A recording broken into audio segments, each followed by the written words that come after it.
Cawapres itu sudah kita putuskan di tim 8 jadi satu nama, iya. Dan kemarin Mas Anies ke Pacitan untuk menyampaikan hasil tim 8 ke Pak SBY dan Mas AHY. Hari ini ke Pak Surya Paloh di Nasdem. Nanti ke Presiden PKS dan Habib Salim. Kapan diumumkannya? Itu hasil konsultasi Mas Anies kepada ketiga petinggi parpol tersebut. Jadi hasil yang sudah kita lakukan jadi mengerucut satu nama, dan kemudian Mas Anies melakukan laporan kepada ketua-ketua partai. Dan kapan kita umumkan? Dan nanti kita rapatkan habis ini kapan Mas Anies akan umumkan itu ke publik.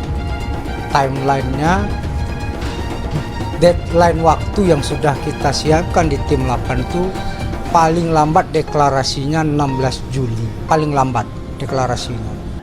Dia nempel dengan Anies dalam berbagai kegiatan. Dia hadir di situ dalam berbagai kegiatan, menunjukkan bahwa dia loyal. Termasuk juga ketika dia diberikan kesempatan untuk berpidato di ulang tahun PKS misalnya. Nah, di situ orang mengatakan bahwa ketika di polling AHY nomor satu karena dianggap lebih dekat chemistry-nya dengan Anies. Kalau kita membayangkan bahwa itu adalah chemistry dalam pemerintahan, mungkin iya. Tapi persoalannya kan pasangan ini harus menang dulu. Itu masalahnya. Karena harus menang dulu itulah, ya tidak bisa tidak. Harus dipastikan bahwa AHY menambah suara signifikan.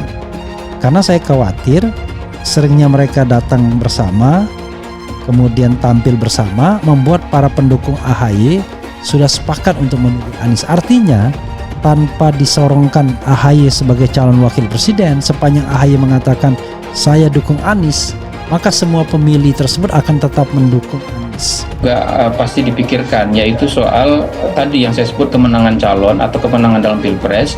Tapi yang kedua ada juga soal pengaruhnya kepada partai yang mendukung atau yang mengusung gitu. Baik. Nah, dalam konteks inilah maka kalau yang kita pertimbangkan soal pengaruhnya kepada partai yang mendukung, maka di antara tiga nama itu yang paling potensial adalah AHY. Ya. Kenapa? Karena partai PKS itu pemilihnya sudah cukup identik sebagai supporter kuat Anies. Sedangkan Partai Nasdem itu juga sudah mulai memperoleh limpahan tambahan atau paling tidak pengaruh positif dari deklarasi dan pencalonan Anies oleh Nasdem, dan Anies juga punya hubungan yang cukup kuat dengan Nasdem secara historis. Nah, yang belum memperoleh cukup kuat pengaruh itu adalah Partai Demokrat. Karena itu Partai Demokrat perlu menempatkan kadernya, dalam hal ini adalah AHY. AHY diduga kuat jadi cawapres Anies Baswedan. Refli Harun bisa tambah daya gempur di Jateng dan Jatim.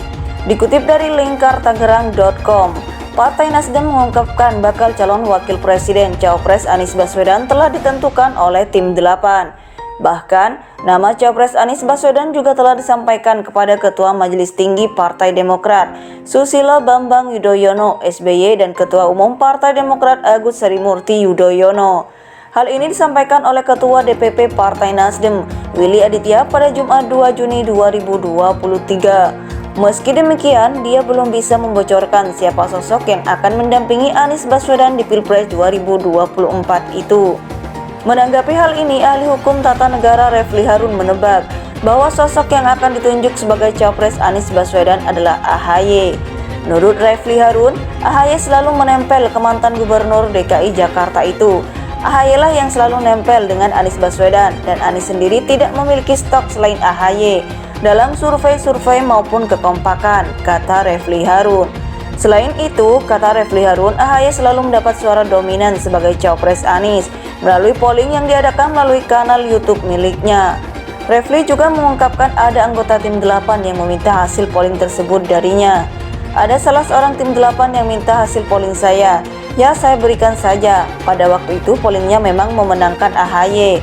Ungkapnya dikutip lingkartangerang.com dari kanal YouTube Refli Harun pada Sabtu 3 Juni 2023. Dalam polling tersebut, AHY berhasil mengalahkan sejumlah nama lainnya, seperti mantan Panglima TNI Jenderal Purnawirawan Andika Perkasa, Gubernur Jawa Barat Ridwan Kamil, Menko Polhukam Mahfud MD, Menparekraf Sandiaga Uno, Ahmad Heriawan, Ketua Umum PKB Muhaimin Iskandar, hingga Menko Perekonomian Airlangga Hartarto.